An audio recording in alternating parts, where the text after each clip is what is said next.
Infertility Hindi में हम जिसे बांझपन भी कहते हैं, वो चीज़ है जिसमें कि एक कपल को, हस्बैंड वाइफ को बच्चा नहीं होता। तो हम उसको कब कहते हैं कि इनफर्टिलिटी है उसको, जब एक हस्बैंड वाइफ 1 साल तक बिना किसी गर्भ निरोधक का इस्तेमाल किए संबंध बनाते हैं लेकिन फिर भी बच्चा नहीं होता। So it is a time period of 1 year. Infertility क्या जो समस्या है ये महिला पुरुष दोनों में ही होती है? बिल्कुल, इनफर्टिलिटी मेल्स में भी देखी जाती है और फीमेल्स में भी देखी जाती है। कभी सिर्फ एक ही पार्टनर जो कि मेल वो इनफर्टाइल हो सकता है या फिर फीमेल भी इनफर्टाइल हो सकती है। बहुत रेयर केसेस में ऐसा होता है कि हस्बैंड वाइफ दोनों में ही प्रॉब्लम हो जिसकी वजह से उनको बच्चा नहीं लगता।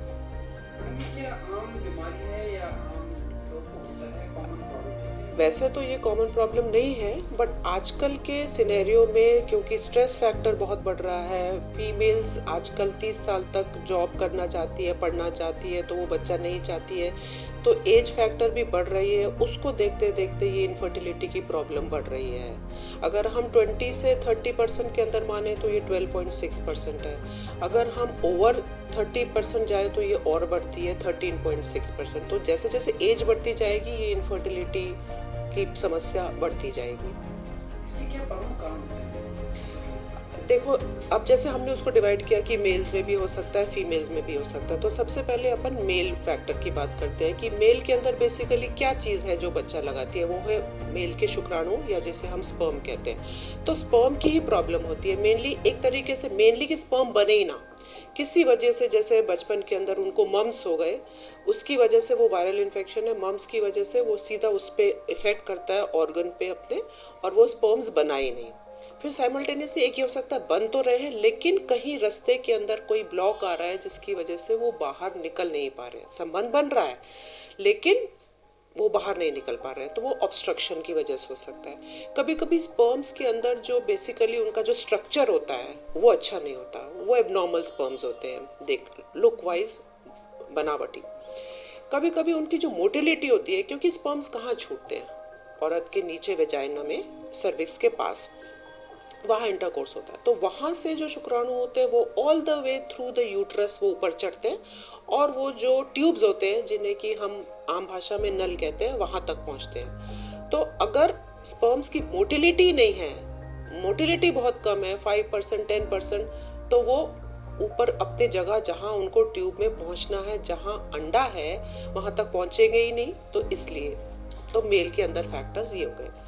फीमेल के अंदर बेसिकली 3 ऑर्गन्स होते हैं, यूट्रस जिसे हम बच्चेदानी कहते हैं, ओवरीज जिन्हें हम अंडेदानी कहते हैं, या ट्यूब्स, वही जैसे कि हम उनको आम भाषा में नल बोलते हैं। तो प्रॉब्लम सबसे पहले यूट्रस से शुरू करते हैं। यूट्रस में हो सकती है, मान लो यूट्रस के अंदर कुछ गांठें हों, फाइब्रॉइड हो, जो कि अंदर बिल्कुल सेंटर में हो, जहाँ की बच्चा लगता है वहाँ पर हो, पॉलिप्स हो, वो भी एक एबनॉर्मेलिटी होती है। या यूट्रस के अंदर आधी दीवार हो, आधी हो, पूरी हो, जिसे हम सेप्टम कहते हैं। सेप्टम हो तो वो बच्चा नहीं लगने देगा। कभी कभी एडिशंस हो जाते हैं, जैसे पर्दे होते हैं उसमें वो एडिशंस हो जाते हैं, उनकी वजह से भी बच्चा नहीं लगेगा। अब बात करते हैं ट्यूब्स की। बेसिकली ट्यूब्स वो जगह है जहाँ ओवरीज से रिलीज होकर के अंडा ट्यूब में आता है। हस्बैंड के शुक्राणु भी बच्चेदानी से ऊपर चढ़ के ट्यूब्स में आते हैं। जो पहला बच्चा बनता है जिस मोमेंट, वो ट्यूब में ही बनता है। तो सीधी सी बात है, अगर ट्यूब में किसी भी वजह से कोई ब्लॉक हो गया कि हस्बैंड का शुक्राणु और वाइफ का अंडा मिला ही नहीं, तो वो ब्लॉकेज जो है बच्चा नहीं लगने देगी। तीसरा आते हैं अपने ओवरीज। ओवरीज के अंदर बेसिकली अंडे बनते हैं, किसी वजह से मान लो अगर अंडे बने ही नहीं, बने तो लेकिन जो उनका मैच्योर साइज है उनको वहां तक पहुंचना है, जो मैच्योर साइज अंडे हस्बैंड के शुक्राणु की उसको फर्टिलाइज कर सके। अगर वो उस साइज तक पहुंचेंगे ही नहीं, जैसे पीसीओडी की डिजीज होती है हमारी, वो वजह हो सकती है। या किसी वजह से ओवरीज जो है एक कम उम्र में ही अंडे बनाए ही नहीं, बनाना बंद कर दे, जिसे हम प्री मैच्योर ओवेरियन फेलियर कहते हैं। ये वजह हो सकती है ओवरऑल 3 में डिवाइड करके। बट इनफर्टिलिटी जो होती है, क्या इसको रोका जा सकता है? अगर रोका जा सकता है तो उपाय क्या? नहीं, रोका नहीं जा सकता है, तो पेशेंट में है ही, लेकिन हम उनको ट्रीटमेंट में जा सकते हैं। सबसे पहले ये भी देखना पड़ता है कि क्या एज से इनफर्टिलिटी हुई। कई बार लोग बहुत ही सेंसिटिव होते हैं और अलर्ट होते हैं तो हमारे पास जल्दी आ जाते हैं। जैसे कि 1 साल हो गया, 1.25 साल हो गया तो आ जाते हैं। तो उसमें तो हम सिंपल से टेस्ट करते हैं, जैसे अगर हमें रिलीव करनी होती है तो सिंपल से टेस्ट में अपन ने देख लिया कि हाँ भाई कुछ हार्मोन्स के ब्लड टेस्ट कर लिए। फिर जैसे हर लेवल के ऊपर टेस्ट देखते हैं, जैसे अपन ने यूट्रस के अंदर देखा तो यूट्रस अपने को आजकल बहुत अच्छी 3D अल्ट्रासाउंड्स होते हैं, यूट्रस के अंदर कोई पॉलिप, फाइब्रॉइड या एडिशंस, ये हमें बहुत अच्छे से पता चलते हैं। दूसरा ये कि आजकल यूट्रस को देखने के लिए एक हिस्ट्रोस्कोपी नामक एक टेस्ट हो जा हम कर सकते हैं कि अंदर से, वही मैंने बोला, फाइब्राइड, पॉलिप या एडिशंस देखने के लिए कि ये चलनी है। तो ये यूट्रस का अपन को बता देगा 3D अल्ट्रासाउंड प्लस हिस्ट्रोस्कोपी कि यूट्रस अंदर से बिल्कुल ठीक है। सेकंड, हम ट्यूब टेस्ट करते हैं, क्योंकि अगर पेशेंट अगर जल्दी आ गई तो हम उसको सिंपल सा एक हिस्ट्रोसैल्पिंगोग्राफी, जिसे कि हम शॉर्ट फॉर्म में HSG बोलते हैं, वो टेस्ट करके देख लेते हैं, या सैल्पिंगो सोनोग्राफी जो कि अल्ट्रासाउंड के थ्रू होता है कि ट्यूब्स अपनी पेटेंट है कि नहीं। नीचे से यूट्रस के थ्रू दवाई डालते हैं और ट्यूब्स में देख लेते हैं पेटेंट है तो ट्यूब्स ऑल द वे वो ट्यूब्स को कवर करके नीचे गिरती हुई दिख जाती है, सो वो ट्यूब्स का हो गया। थर्ड, अगर हमको आता है कि अगर मान लो यही ट्यूब्स पे बात कर लेते हैं, अगर जैसे बहुत टाइम हो गया, 3 साल हो गए, मान ली एक मिनिमम हम 3 साल लेके चलते हैं, मान लो 3 साल हो गए, इनफर्टिलिटी है, कंसीव नहीं कर पा रहे in spite of all the efforts, तो हम फिर ट्यूब्स पे ही एक बड़ा, उससे बड़ा टेस्ट करते हैं जिसे हम कहते हैं कि लैप्रोस्कोपी। लैप्रोस्कोपी वो इंस्ट्रूमेंट है जो हम अंदर थ्रू आउट बॉडी के अंदर एक लैप्रोस्कोप नाम का इंस्ट्रूमेंट डालते हैं और उससे हम अंदर एग्जैक्टली यूट्रस कैसा है, ट्यूब्स देखने में कैसी है, उनका शेप, उनका साइज, उनकी लेंथ कैसी है, ये देख लेते हैं।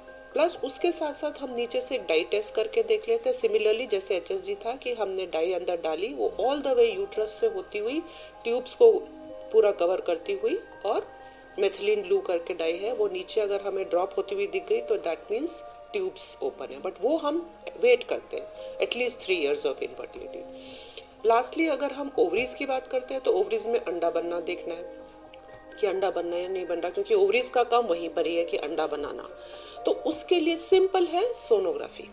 सोनोग्राफी से हम फॉलो करते हैं पेशेंट को फ्रॉम डे 2 या day 3 of periods till the time से आफ्टर एवरी 5-7 days। हम लास्ट तक हमें तब तक फॉलो करना है जब तक कि ओवरीज के अंदर एक धीरे से छोटा से बड़ा होता होता होता अंडा प्रॉपरली अपना मैच्योर साइज पे नहीं पहुंच जाता। टिल द टाइम फिर मैच्योर साइज का होने के बाद भी उसको वहां से रप्चर होना है, ओवरीज में से रप्चर होके वो ट्यूब में एंटर करता है। तो वहां तक एक दिन आज हमें अंडा दिखेगा ओवरी के अंदर सोनोग्राफी में, और अगले दिन हमें अंडा नहीं दिखेगा, तो दैट मीन्स वो रप्चर हो गया, और रप्चर होकर अंडरस्टूड है कि वो ट्यूब में आ गया।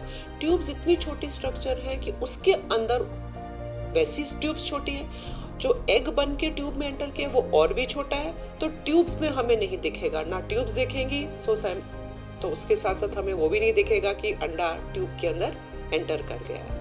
ये मैडम उन लोगों के लिए क्या मैसेज आप देना चाहेंगे जो इनफर्टिलिटी से आज भी जूझ रहे हैं? सबसे पहले तो मोस्ट ऑफ दी फैक्टर्स हमें ये देखना है कि अगर ट्रीटेबल है या ट्रीटेबल नहीं है।